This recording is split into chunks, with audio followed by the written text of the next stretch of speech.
Hello everyone, कैसे हैं आप सब। Welcome back to Deepti channel. आज हम करेंगे फाइनेंशियल मैनेजमेंट का टॉपिक जिसका नाम है फाइनेंशियल लीवरेज यानी ट्रेडिंग ऑन इक्विटी। ठीक है, ट्रेडिंग ऑन इक्विटी यानी फाइनेंशियल लीवरेज वो न्यूमेरिकल क्वेश्चंस हैं जो कभी कभार हमें फेस करने पड़ सकते हैं इन द पेपर। नाउ इसको समझने के लिए सबसे पहले हम समझेंगे कुछ important topic. EBIT earning before interest and tax बोलते हैं, ईएटी अर्निंग आफ्टर टैक्स बोलते हैं, पीबीटी प्रॉफिट बिफोर टैक्स बोलते हैं। फोर्थ है फाइनेंशियल लिवरेज यानी डेट अपॉन इक्विटी, कहने का मतलब कि टोटल कैपिटल में कंपनी कितना डेट लेके चलती है। फिफ्थ है EPS earning per share, company जब भी डेट लेती है तो हम इनकम तो बढ़ती है, ठीक है, अर्निंग्स बढ़ती हैं, लेकिन जो डेट होता है ये बहुत ही रिस्की एक रिस्क फैक्टर होता है कैपिटल स्ट्रक्चर। तो कंपनीज को ये डिसीजन लेना होता है कि क्या वो डेट की तरफ जाएं। ये बात ध्यान में रखना कि अर्निंग्स कंपनी की तब तक बढ़ती है जब तक ROI यानी कि रिटर्न ऑन इन्वेस्टमेंट ज्यादा है then the rate of interest. ठीक है, इंटरेस्ट रेट से जब तक वो ज्यादा है तब तक तो कंपनीज बेनिफिशियल रहती हैं कि उनका अर्निंग्स हैं वो बढ़ेंगी, या ईपीएस लगा लो, पर शेयर जो अर्निंग है वो बढ़ती जाएगी। ये हम एक सिचुएशन से अभी देखेंगे। लेकिन जैसे ही ROI उनकी डाउन जाएगी, इंटरेस्ट बढ़ जाएगा, तब उनको बेनिफिशियल नहीं रहेगा डेट लेना, उनका ईपीएस डाउन जाए। तो हम सबसे पहले एग्जांपल लेते हैं। हमारे पास सिचुएशन 1 है जिसमें टोटल कैपिटल कंपनी की 50 लाख है, इक्विटी जिसमें 5 लाख है और डेट नहीं है। यही वो सिचुएशन है या वो कंपनी लगा लो जो डेट नहीं ले रही है और उसके 5 लाख शेयर है। तो हम यहाँ पे सबसे पहले हम निकालेंगे रिटर्न ऑन इन्वेस्टमेंट। तो रिटर्न ऑन इन्वेस्टमेंट का फॉर्मूला लिख लो, EBIT upon total investment into 100।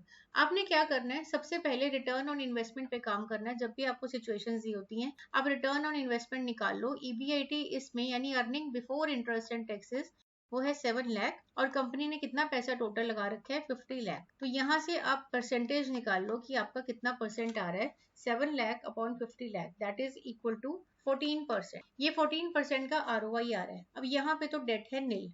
Number 2 situation है हमारे पास जहाँ पे टोटल कैपिटल 50 लाख है, इक्विटी 4 लाख है, ठीक है, डेट 10 लाख है और टैक्स रेट 30%।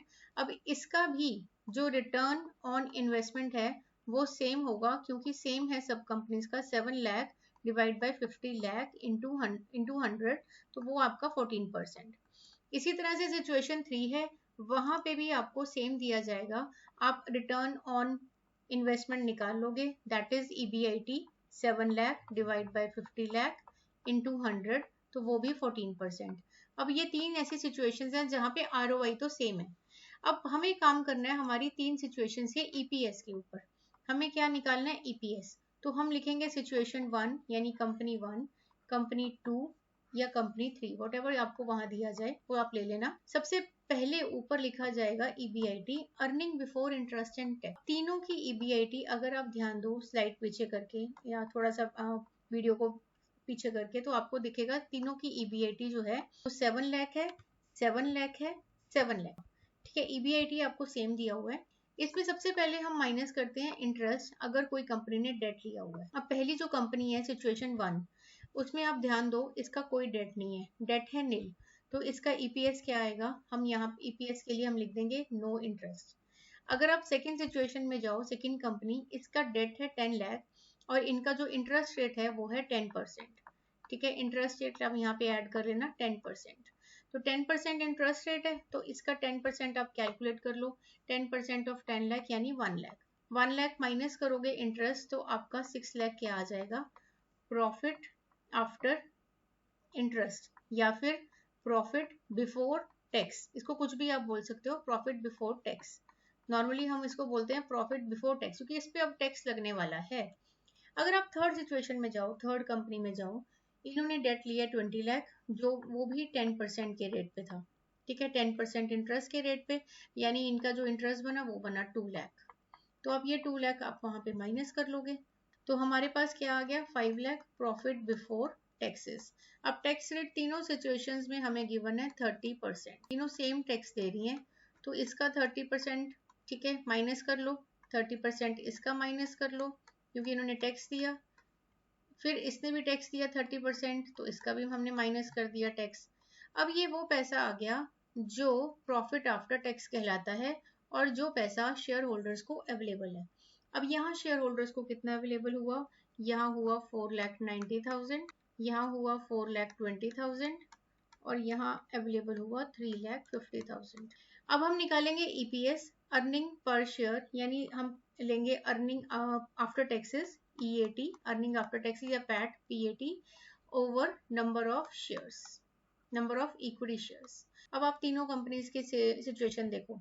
सिचुएशन 1 में 5 लाख शेयर्स हैं, सिचुएशन 2 में 4 लाख शेयर्स हैं क्योंकि इन्होंने डेट लिया था, सिचुएशन 3 में 3 लाख शेयर्स हैं क्योंकि इन्होंने भी अपना डेट बढ़ाया था, शेयर होल्डिंग नहीं बढ़ाई। तो 4,90,000 को डिवाइड कर दो यहाँ 5 लाख शेयर से, यहाँ 420 को डिवाइड कर दो अब 4 लाख शेयर से, और इस थर्ड सिचुएशन में डिवाइड कर दो अब 3 लाख शेयर से। नाउ यू विल कैलकुलेट, यहाँ पे आ जाएगा हमारा 0.98 EPS, यहाँ आ जाएगा 1.05 EPS और यहाँ आ जाएगा 1.16 EPS। तो इसका मतलब क्या हुआ कि जैसे कंपनी डेट बढ़ा रही है EPS जो है वो बढ़ती जा रही है। लेकिन कब? ये वो सिचुएशन है जब तक ROI is more then rate of interest. अब अभी हमने ROI निकाला था जिसमें हमने ROI देखा 14% है, तो ये 14% is more than 10% debt rate. जब तक डेट सस्ता है अर्निंग हमारी बढ़ेगी और EPS भी बढ़ेगा। अब ये वो सिचुएशन है जहां पे हम निकालेंगे सबसे पहले ROI यानी रिटर्न ऑन इन्वेस्टमेंट। जब भी आपको ये क्वेश्चन आए आप रिटर्न ऑन इन्वेस्टमेंट निकालोगे जिसमें EBIT ओवर टोटल इन्वेस्टमेंट का फॉर्मूला लगेगा इनटू 100। तो EBIT है यहाँ पे 3 लाख, 3 लाख को आप डिवाइड कर दो टोटल इन्वेस्टमेंट यानी 50 लाख से इनटू 100 और ये आपका रेट जो निकलेगा वो निकलेगा 6%। ठीक है, ROI इस केस में आ रही है 6%।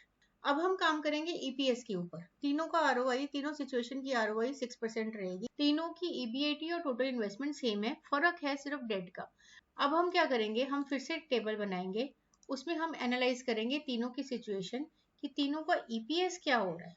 ये वो केस है जहां पे आपने ये देख लिया कि ROI 6% है लेकिन जो डेट ले रही है कंपनीज उनका इंटरेस्ट रेट वो है 10%। Clear? ROI is less than interest rate, ये वो सिचुएशन है। अब देखते हैं इन सिचुएशन में ये क्या करती हैं कंपनीज। EBIT तीनों का 3 लाख माइनस करेंगे इंटरेस्ट। कंपनी 1 ने कोई डेट नहीं लिया, कंपनी 2 ने डेट लिया है, बिल्कुल लिया है। कितना लिया है?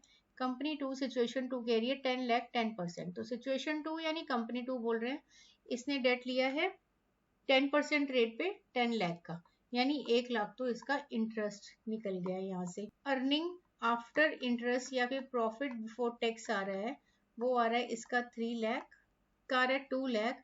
अब इसने कितना इंटरेस्ट, इसने कितना डेट ले रखा है सिचुएशन 3 ने 20 लाख और 10% के, यानी 2 लाख रुपीज इसका इंटरेस्ट है। तो हम 2 लाख रुपीज यहाँ माइनस कर देंगे, इसके पास बचा 1 लाख रुपीज। अब कर दो टैक्स माइनस, 30% इनका टैक्स रेट है, 90,000 तो इसको टैक्स भरना पड़ेगा, 60,000 इसको भरना पड़ेगा और 30,000 इसको भरना पड़ेगा। अब क्या आया? अब आया हमारे पास अर्निंग आफ्टर टैक्स। कितना आया? इनके पास है 2,10,000 अपने शेयर होल्डर के लिए, इसके पास है 1,40,000 शेयर होल्डर्स के लिए और इसके पास है 70,000। इसको हम डिवाइड कर देंगे EPS निकालने के लिए by number of share. 5 lakh, 4 lakh, 3 lakh. आपके पास क्या आ रहा है? EPS क्या आ रहा है? 0.42। इस कंपनी का 4 लाख डिवाइड करोगे आएगा 0.35, इसका 70,000 3 लाख से डिवाइड करोगे तो आएगा 0.23। एनालाइज द सिचुएशन, EPS कम होता जा रहा है। ये कब है होता है? EPS जब डेट बढ़ रहा है लेकिन इंटरेस्ट रेट ज्यादा है, ROI कम है, तब डेट लेना बेनिफिशियल नहीं है। सो आप क्या एनालाइज करके आओगे वहां पे?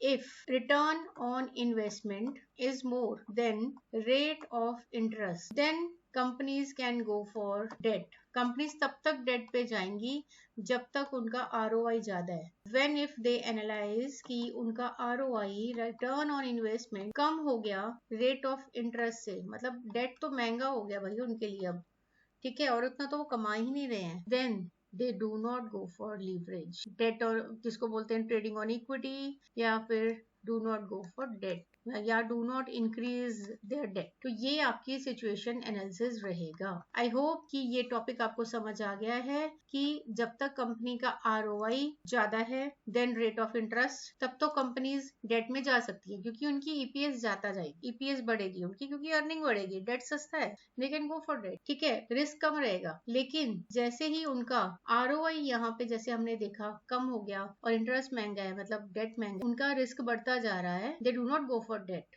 ट्रेडिंग ऑन इक्विटी का कोई फायदा नहीं होगा, उनका EPS डाउन जाए। तो this is the topic of financial management जो हमें एग्जाम्स में मिल सकता है। So thanks for watching and do share, like and subscribe my videos.